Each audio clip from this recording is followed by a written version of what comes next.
hospitals being bulldozed, destroyed, and journalists being targeted, and a lot of activists being arrested. So I think in a way the world kind of now has a live movie going on of what is happening there, and the level of genocide and atrocities being committed. But at the same time, you have a similar case in South Asia, which is the Indian illegally occupied Jammu and Kashmir. And when you compare it geographically, the area, it is like Gaza is just 1/3 of Islamabad. So the escalation, the level of atrocities, the level of violence, and the level of suppression of the news not to get out, it is just so high, the damage of human rights violations, that we cannot even define the kind of new atrocities that India has introduced, be it human shields, be it hanging dead bodies against these trees, and not being allowed to bury your loved ones. You are not given any legal assistance. Unilateral court decisions are taken against political prisoners. Our entire movement, democratic, peaceful movement to right to self-determination, is being eliminated, is completely, being vanished, being banned. Recently, another political party of Kashmiris was banned there.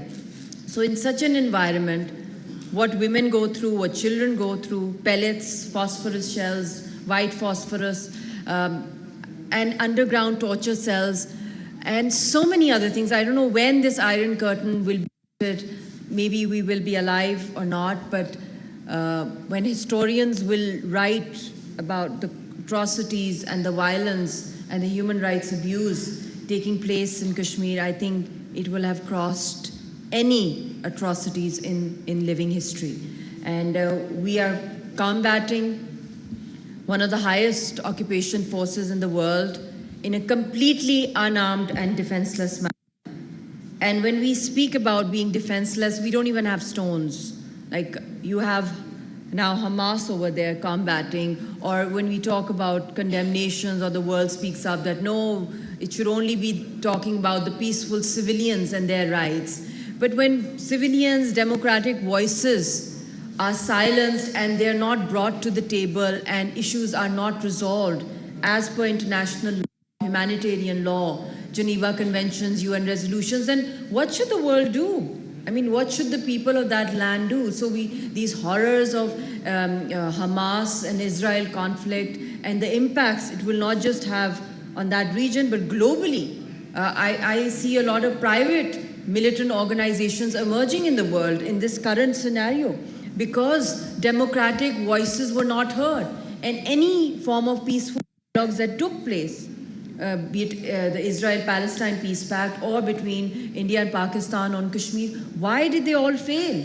I mean, over 50 years we gave to India-Pak dialogue, bilateralism, and I think I've mentioned it many times that the shelf life has expired of peace talks with India, any sort of peace talks, because each time they dish or some false flag operation happens and the blame starts. So all these efforts go in vain, especially right now, the critical point where we are in the struggle for the right to self-determination is that all the leadership, the first tier, second tier, and third tier leadership, they're all in various jails of India. They're being tortured. Many of them are being poisoned. Ashraf Sarai Saab was a Hurriyat leader. We lost him. He was poisoned in Jammu jail. Gilani Saab died during incarceration. Till date, nobody can go to his grave.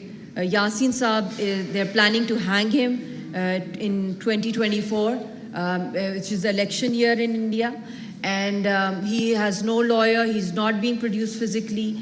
And Musarat Alam, Asya Andrabi, Shabir Shah Saab, all of them are critically ill.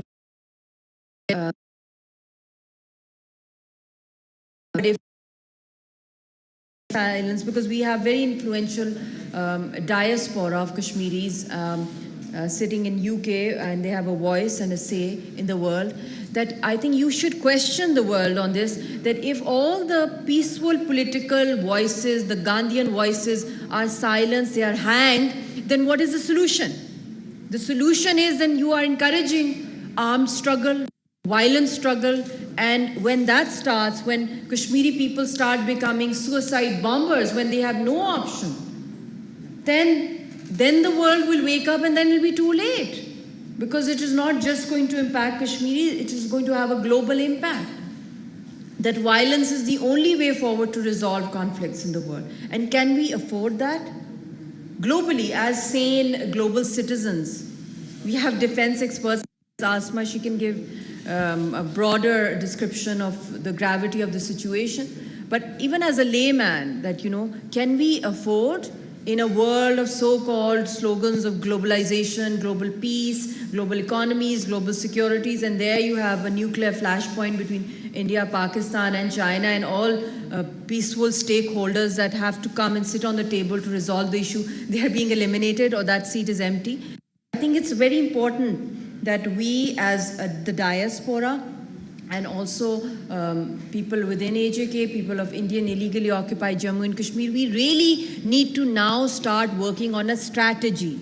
Not incident-based, not reactive. We should at least have a comprehensive, detailed policy of how to internationalize the Kashmir issue with the help of the diaspora and try to take it to corridors and try to engage them on their interests, where they can be engaged. And a lot of countries are investing in India, but we are seeing the recent statement coming from China was that, their multinational companies are not safe there because they're picking them up, because the Hindutva narrative is growing. They are not tolerating Dalits, they're not tolerating Muslims, Buddhists, they're not tolerating Sikhs. Kashmiri is not at all unacceptable. How would they accept foreigners?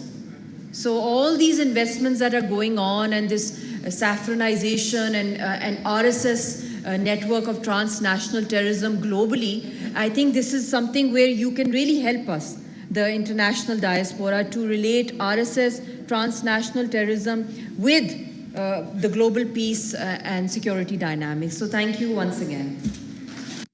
Bharat कश्मीरियों की नस्लकुशी कर रहा है।